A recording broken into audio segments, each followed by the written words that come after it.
자기 말로는 뭐 조금만 빗나갔어도 생명이 위독한 그런 환자가 바로 옆에 부산에 있는 외상센터를 내비두고 헬기 타고 서울로 날아갔다고. 그런 사람하고 머리 좋은 사람들하고 머리 맞대고 기껏 내놓은 방안이라는 게 지방의 의사들을 묶어두자예요. 제가 이제 본업이 따로 있다 보니까 매일매일 영상을 찍지를 못해요. 퇴근길에 그나마 좀 찍어서 집에 가서 뭐 제 할 일 하고 당일날 편집을 해서 당일 올리면 좋은데 그러지 못하는 경우들이 너무 많아요.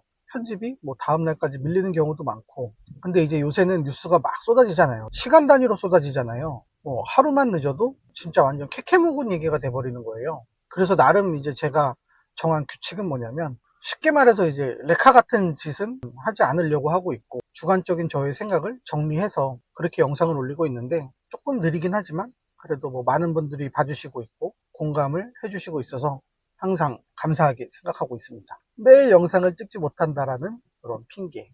오늘 이제 주제가 뭐냐면, 일단 간단하게 쿠팡부터 먼저 해볼게요.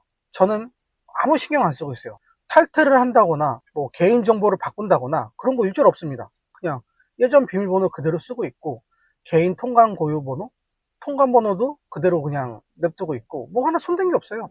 나한테 아무 피해가 없을 거라는 확신이 들어서. 여태까지 개인정보 유출이 뭐 한두 번 된 것도 아니고 그런 걸 전혀 일절 신경을 안 쓰고 있기 때문에, 이미 제 개인정보는 개인정보가 아니라고 생각을 하기 때문에, 뭐 집 주소, 뭐 개인 통관 고유번호, 뭐 카드 번호 다 털렸어도 상관없다. 나한테 피해가 요만큼도 없을 거라고 확신을 하기 때문에 저는 아무것도 바꾸지 않고 있습니다. 그러거나 말거나 그냥 민주노총이 쿠팡 죽이기에 나섰다. 중국은 알리도 있고 테무도 있고 하니까 얼씨구나 좋구나 하고서 이제 또 거들고 있다. 뉴스에서도 그렇고 막 여기저기서 때리고는 있는데 소란스럽기만 하지 저한테 아무 피해가 없을 거라는 걸 알고 있습니다. 확신하고 있습니다. 쿠팡 얘기는 이렇게 간략하게 넘어가고, 응급실 뺑뺑이 방지법이라고 이제 발의를 했는지 뭐 통과가 됐는지 어쨌는지는 모르겠는데, 내용만 보면 이 응급실 뺑뺑이 방지법은 응급실 뺑뺑이를 방지하기 위해서 응급실을 없애버리겠다라는 법이거든요. 우리나라는 의사 선생님들도 가뜩이나 선호하는 과가 다르단 말이야. 진짜 사명감으로 일해야 되는 과가 있고, 돈이 잘 벌려서 그 과를 가시는 분들도 계시고, 정말 사명감으로 내가 꼭 요 과를 지원을 해서 사회에 큰 도움이 되겠다라고 해서 그런 과를 선택을 하시는 분들도 계신데, 사명감으로 일하는 과가 조금 열악합니다. 소송에 휘말리기가 쉬워요. 아주 쉽습니다. 특히 소아과는 소송에 휘말리기가 굉장히 쉽죠. 그래서 우리나라에 가뜩이나 애기들 숫자도 줄어들고 있는데, 소송에 너무 잘 휘말리고, 법원은 소비자의 편을 들어줘서 이제는 소아과 의사가 되려면 굉장히 큰 리스크를 안고 의사를 해야 된단 말이에요. 그러다 보니까 당연히 이제 소아과 의사는 많이 없죠. 소아과나 산부인과나 의사 수도 부족한데, 피부과, 성형외과 이런 과들은 이제 아무래도 따로 개원을 하는 게 훨씬 더 이득이라서, 종합병원에는 피부과 선생님들도 부족하고 성형외과 선생님도 부족한 경우가 많아요. 대한민국 현실이 그렇습니다. 맨날 이제 의사협회랑 갈등이 있을 때 그런 뉴스에 달리는 댓글들 보면 대부분 다 통일돼 있죠. 의사들이 돈만 밝힌다, 자기 밥그릇 안 뺏기려고 그런다, 이제 그런 댓글만 주구장창 달리는데, 이런 걸 볼 때마다 한심하기도 하고 참 안타까워요. 그냥 이걸 뭐라고 하겠어. 안타깝죠. 자본주의 국가에서 돈을 밝히는 게 뭐 잘못됐습니까? 돈을 밝히는 게 잘못도 아니거니와, 그리고 돈만 밝혀서 그러는 것도 아니에요. 정말 얘네들은 너무 터무니없는 소리 많이 해. 정부에서는 그런 이제 소송에 잘 휘말리는 열악한 과 선생님들도 없는데 어떻게 2인 1조로 근무를 해요. 그리고 그럴 환경이 안 되는 병원은 응급실을 폐쇄할 수 있도록 법을 만들어 놨잖아요. 그러면 뭐 그거지 뭐. 그냥 응급실 없애라. 그러면 병원들은 그냥 응급실 없애버리고 말지 않을까? 그러니까 이제 정말 대한민국에서 응급실 있는 병원을 찾아보기가 힘들게 되지 않을까? 라는 생각을 해요. 다른 거 뭐 구구절절히 이것저것 많이 써 있는데 다 필요 없어요. 그냥 2인 1조로 근무하여야 한다. 그렇지 않을 경우에는 응급실을 폐쇄할 수 있도록 하겠다. 요 문장만 봐도 그냥 앞으로 응급실을 없애겠다는 거구나 라는 걸로밖에 안 보여요. 그렇게 될 수밖에 없고, 또 최근에는 지역의료제라는 걸 이제 또 실시한다고 해요. 근데 이것도 보면 정말 얘네들은 나름 정책실이라는 데서 나름 머리 좋다고 하는 사람들이 머리 맞대고 고민을 한 결과가 이거라는 얘기잖아요. 지역의료제라는 거잖아. 아, 어떻게 해야 지방의 의사가 부족하지 않을까를 놓고 내린 고민의 결과가 이거라는 얘기잖아요. 의대에 갈 때 어떤 혜택을 주고 혜택을 받은 의사는 지방에 배치가 되고 거기서 10년 동안 꼼짝할 수 없게 만들자 라는 게 결론인 거잖아요. 영상을 찍고 있는 와중에 벌써 해가 떨어지고 깜깜해져 가지고 요 조명을 켰거든요. 근데 얼굴이 잘 안 보이겠지만 뭐 어쨌든 뭐 얼굴 보러 오시는 것도 아니고 소리만 들어주셔도 감사하겠습니다. 다시 그런 애들이 모여서 기껏 생각해낸 게 요따위라는 게 참 수준이 개탄스럽다고 해야 되나? 개탄스럽다라는 말을 이럴 때 쓰는 게 맞나요? 아니 어떻게 이렇게 1차원적인 생각을 할 수가 있죠? 일부러 망치려고 해도 이런 생각은 하기 힘들 것 같다 라는 생각이에요. 위헌이고 합헌이고 뭐 이런 걸 다 떠나서 근본적인 문제의 원인을 모르는 것 같아요. 얘네들은. 지방에 의사가 왜 없습니까? 지방에는 일자리가 왜 없어요? 지방은 왜 소멸하고 있죠? 간단한 답 아니에요? 지방은 사람이 없어서. 그게 정답이에요. 여기서부터 시작을 해야 되는 거라고. 사람이 없다에서 시작을 해야 되는 거라고. 의사가 부족하다에서 시작을 하면 되는 게 아니라 사람이 없다에서 시작을 해야 되는 거예요. 사람이 없으니까 가뜩이나 환자도 몇 안 되는데 그 몇 안 되는 환자들마저 내 몸이 아프면 어디로 병원 갑니까? 지방병원 가요? 아니야. 서울로 가요. 우리나라처럼 의료 시스템이 잘 돼 있는 나라가 없어서 전문의를 이렇게 쉽게 볼 수 있는 나라가 없어요. 그래서 우리나라 사람들은 내 몸이 조금만 아프면 전문의, 그것도 그 분야에서 가장 명의라고 소문이 나 있는 서울에 있는 대학병원, 큰 병원에 있는 전문의를 만나러 간다고. 거기다가 예약을 걸어놓고 3개월이 걸리든 6개월이 걸리든 그 병원에다 예약을 잡아놓는다고. 지방병원에서는 다음날 바로 진료가 가능해도 당일날 진료가 가능해도 그 병원엔 가지 않는다고요. 대한민국의 현실이 그렇다고.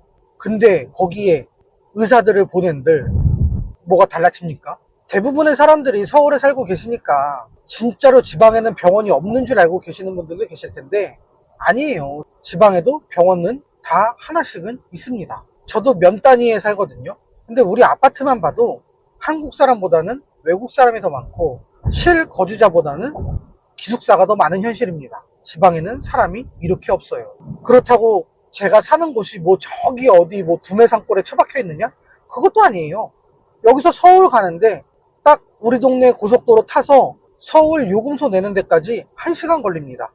그 거리에도 사람이 이렇게 없어요. 이게 현실이라고. 첫 번째로 지방에 사람이 없다라는 게 첫 번째 문제고, 두 번째 문제는 뭐냐면요.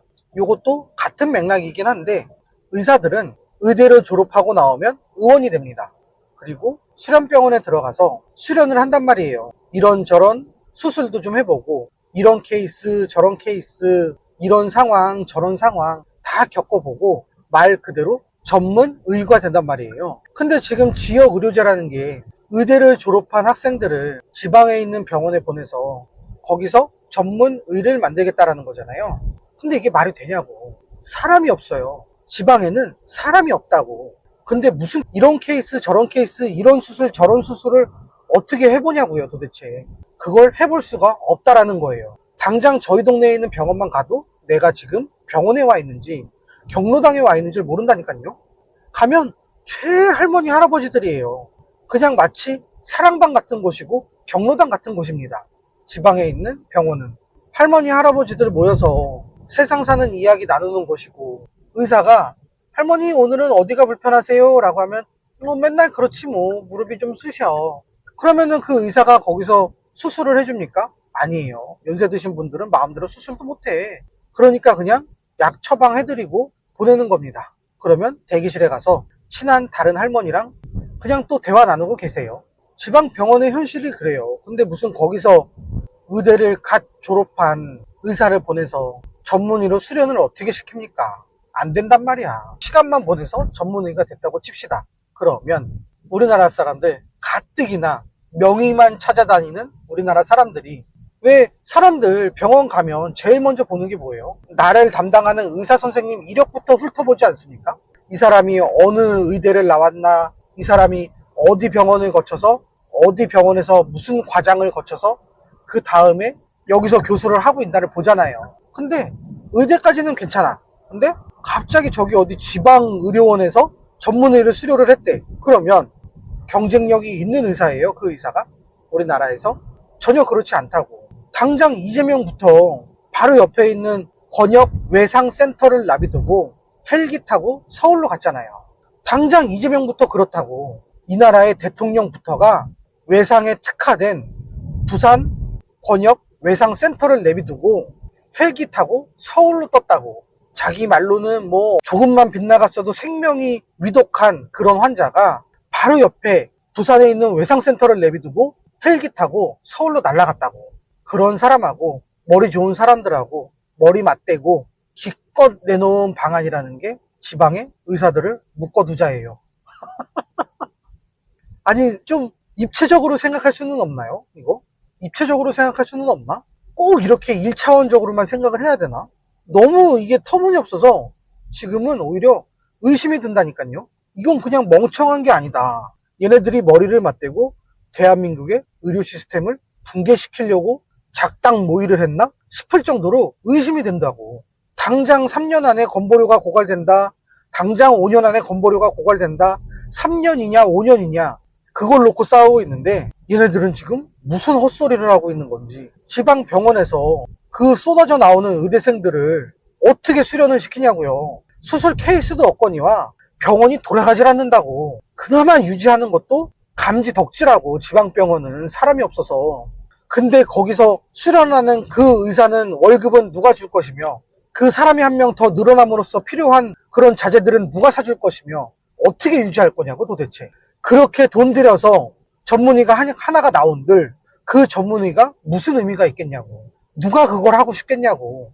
다 이름 있는 병원에서 수련을 해서 전문의 따고 싶지. 당장 3년 안에 의료 시스템이 붕괴된다. 5년 안에 의료 시스템이 붕괴된다. 이걸 놓고 따지고 있는 마당에 이 개딸들은 또 거기다가 의사들이 돈만 밝힌다. 자기 밥그릇 안 뺏기려고 그런다. 이딴 댓글이나 달아두고 있고 이런 멍청한 이재명 편이나 들어주고 있고 너무 한심스러워요. 세상에 이렇게 멍청한 방법을 내놨는데 그걸 또 편을 들어주고 있다고. 가끔 달리는 제 악플 중에 보면 가장 많이 달리는 악플이 1순위가 참 생긴 것도 못 같아서 못 같은 소리 한다. 가 첫 번째고 두 번째가 없어 보인다라는 말이거든요. 유튜브가 그런 악플이 달리면 그걸 다 걸러줘요. 유튜브 채널에서는 그게 안 보인다고. 조금이라도 불쾌감을 주는 단어가 들어갔거나 욕설이 들어갔거나 뭔가 인신공격성 단어가 들어갔거나 폭력적인 단어가 들어가면 유튜브에서는 그 댓글이 보이지 않아요. 근데 유튜브 스튜디오라고 영상을 업로드하는 사람이 따로 관리하는 그런 어플이 있는데 거기 들어가서 몇 가지 조건을 해제를 하면 그런 악플들이 보입니다. 저는 그런 악플들도 간간히 한 번씩 다 확인을 하거든요. 오늘은 어떤 악플이 달렸나 하고. 근데 가장 많이 달리는 악플이 목같이 생겨서 목 같은 말만 한다. 이게 1순위고 두 번째가 자기가 더 돈이 많을 것 같다고. 자기는 수입차 탄다고. 근데 마치 무슨 얘 논리는 그런 건가 봐. 자기가 돈이 더 많고 자기가 수입차 더 좋은 차를 타면 자기 말도 옳다가 되는 건가 봐요. 이게 무슨 논리인지는 모르겠는데 아무튼 얘들 논리는 그런가 봐. 그런 걸 보면 얘들은 돈을 상당히 좋아하는 것 같거든요. 그렇죠. 사람이 돈을 안 좋아할 수가 없잖아요. 돈 누구나 다 좋아하지. 돈이 깡패지. 근데 의사들한테는 돈만 밝힌다고 욕하고 나한테는 돈 없어 보인다고 욕하고 뭐 어떡하라고. 기준이 뭐야 도대체. 마음속에 잣대라는 게 있어요. 이게 보면 얘네들은 잣대가 없으니까 논리도 없고 뭐가 아무것도 없단 말이에요. 여기서 조금 주제를 벗어나서 얘기를 하자면 김건희 여사 얘기를 한번 해볼게요. 얘네들이 김건희 여사한테 욕하는 게 뭐예요? 아무것도 아닌 애가 그냥 영부인인 애가 영부인도 뭐 선출로 뽑냐? 뭐 이러면서 그냥 얻어 걸린 직함만 영부인인 애가 권력을 행사했다. 뭘 했다. 막 이러면서 막 까잖아요. 근데 그와 동시에 아무것도 아닌 사람이 권력이 없는 사람이 그냥 민간인이 100만원짜리 가방 좀 받으면 안 됩니까? 1000만원짜리 가방 받으면 안 됩니까? 권력이 없는 사람이라며. 근데 그런 사람이 목걸이 좀 받으면 안 돼?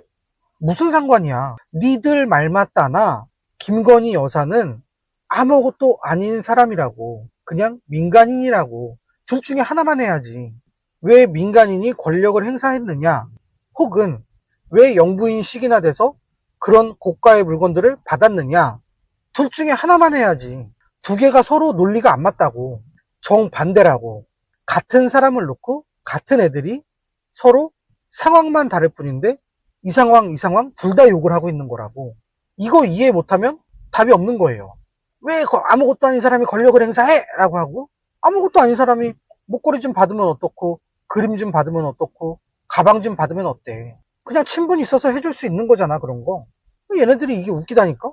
아니 뭐 목걸이를 뭐 1억짜리를 해주든 뭐 몇 억짜리를 해주든 알바노? 그냥 민간인인데 왜 얘네들은 둘 중에 하나만 해야 되는데 둘 다 하고 있으니까 다시 본론으로 돌아와서 이렇게 멍청하다고. 사람들이 이렇게 지성이 없다고. 이 정도로 개딸들은 무지성이라고. 똑똑해지는 방법을 알려드릴까요, 제가? 멸공을 하면 똑똑해집니다.